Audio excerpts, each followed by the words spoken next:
Hey guys, in this video I will show you how to buy USDT on Binance. Alright, so let's begin with the video. First, open up your Binance app and make sure you're logged in. Here, click onto this Add Funds option that we can see right here, and you can deposit crypto or you can buy with USD, which is P2P method. Let's click onto this Buy with USD, which is my current currency right now on my current country. Now here, you will see many sellers are selling their USDT. Simply select the one which have low conversion rate. Once found, tap on this Buy button and you will be on this page. Here, first you have to enter the amount of how much you want to buy USDT. Then here, you will see the bank account in which you have to pay the seller. Once done, click on this Place Order option.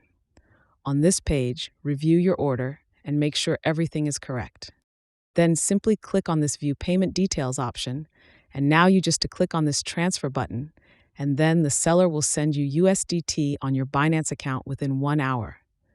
You can also chat with seller on this page before making any purchase. So that's basically how you can buy USDT on Binance. So that's all for this video. Consider subscribing if you find it helpful, and I'll catch you in the next one. Thanks.